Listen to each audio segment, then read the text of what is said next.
Hey, welcome back to the channel, and this is my review of Ireland versus Scotland. Oof, a big build up to this match, and I'm looking forward to it a lot. From the kickoff, Scotland clear their lines, but they give the ball straight to Ireland, who put it into midfield, and Ringrose, who looked sharp all match, very good player, one of my favourites, and glad to see him back in the Ireland side. He busts through the midfield and feeds low, and he scoots over for the try, and it's within like 2 minutes, I think. So Ireland off to an absolutely flying start. Scotland respond well and go on the attack, and yeah, they put the ball in the corner, try driving more. Don't get over. Ireland managed to clear, but it's looking like a tasty matchup at this point. They have their first scrum penalty, and it goes against Ireland. Now, Tag Furlong, who's the stalwart of this Irish side, he has so much strapping on his arm and his shoulder. Unbelievable. So it looks like he's carrying some kind of injury. So it's going to be interesting to see how the front row goes in this game. Scotland string together about 20 phases in a row, attacking the Irish defence, but they're getting no change out of it and actually get no points out of it either, which was tragic really in the grander scheme of things. But you're just wondering at this point, is that going to be the story of the match for Scotland? Some good phases, but no actual damage done.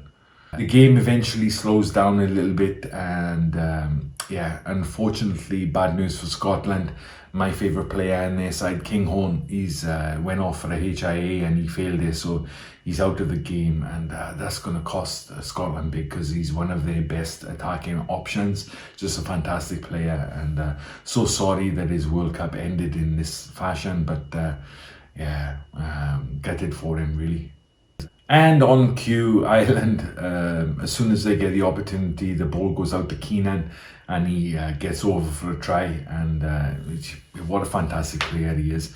Again, one of the best players, I think, in this Ireland, most consistent players in this Irish side. And great to see him get on the score sheet there.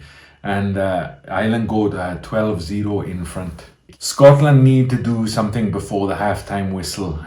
They do try, but again, the Ireland are just too clinical for them.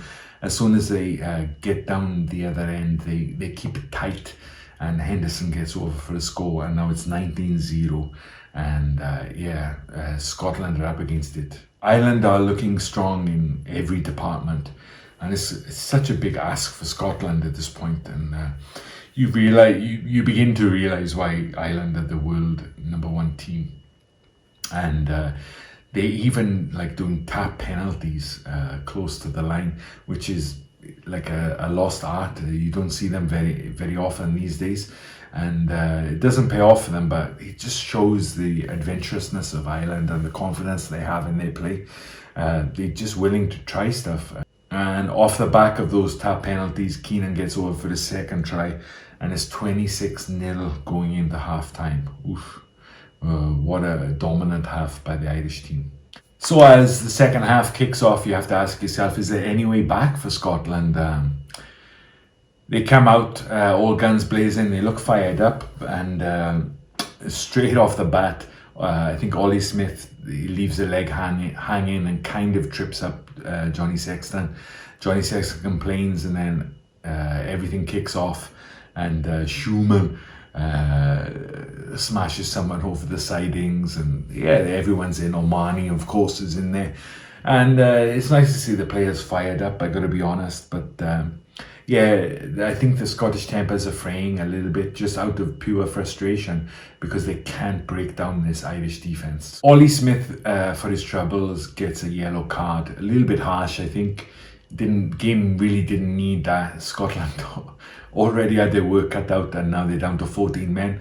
And almost instantaneously, Ireland make them pay, go to the corner, and Sheehan gets over for a try. And, you know, Ireland got to be very happy to have him back in the side. He's such a good player, and yeah, he gets a try, and well deserved really. So at 31-0 and the game basically done and put to bed, they bring Sexton off and Crowley comes on, and from this point on, actually the game slows down quite a lot. Sexton's really running that back line, and now that he's off, Ireland actually don't look the same.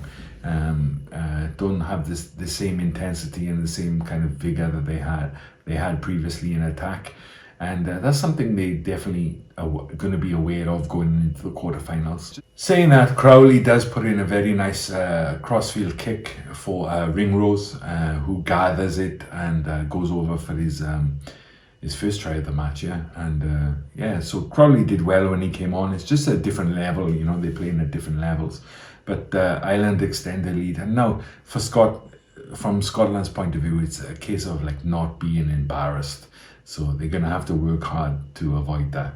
So finally, Scotland gets some go forward, and it's basically through Dempsey, who I thought was great all game. Really good, hard running, loose forward, and Finn Russell up through the middle. It goes out to the wing, on the blind side, and the substitute gets over for a try. And it's pretty like fast paced and clinical stuff, and that is what Scotland can do. And they haven't really done it this World Cup against the major teams, and they'll be a little bit disappointed with that. And it's what could have been. Then almost straight away after the restart, Scotland go coast to coast. Absolutely fantastic try, contender for try of the tournament so far. And Scotland just absolutely tear apart the Irish defence, and score a fantastic try. And 2 tries in like 2 minutes, and they're well out of the game. But like, it's just one of those things. Why couldn't we see this earlier? After that amazing try, you wonder, can Scotland actually continue with this momentum and get a couple more tries? They don't manage it. The ball stays in play for a long time, and both sides look like they're running out of gas a little bit. And the Scotland eventually give up the ghost and accept that Ireland are going to take this match. So it finishes with a comprehensive win for Ireland, and Scotland again, a couple of nice tries, but they just didn't have enough on the day. So in summary, great win for Ireland. Actually, I think it's one of their record wins against Scotland, and what better place to do it than the World Cup. When Sexton was on, they looked absolutely clinical and looked like they could score at any time, at will, basically. When he went off though, I mean, that's when the chinks in Ireland's armour start to show a little bit when he's not on the field. So that's always going to be concerned. Like, we knew it going into the World Cup, so it's no big surprise really. But Ireland managed to see out the game pretty well, and Crowley had a few good touches, so nothing really to worry about. Scotland, on the other hand, again, a disappointing performance and a disappointing result. They could have done a lot more, I think, against South Africa and Ireland. One of the things I'm most disappointed by is they have one of the most potent attacking forces in world rugby, which is Van der Merwe on the wing. And against the two bigger number 1 and number 2 sides in the world, he barely got like 5 touches in both matches. And that is absolutely criminal. Now, that's on Townsend from my point of view. Like, he's not structuring the attacking patterns to get him involved. Of course, the player has to take responsibility ultimately, but it was such a wasted opportunity. Like, the guy is so good and such an attacking threat that they definitely missed a trick there. So, very disappointing, I think, from Scotland. Such talent in that backline. Gutted for Kinghorn to go off in the final game, because he's a brilliant player. But full credit to Ireland. They dominated the match, and now they're going to face New Zealand in the quarterfinals, which is going to be quite the match. So I'm really looking forward to that. Thank you very much for watching the review. Please like, subscribe, share, all that other good stuff, and I'll see you next time very soon. Bye bye.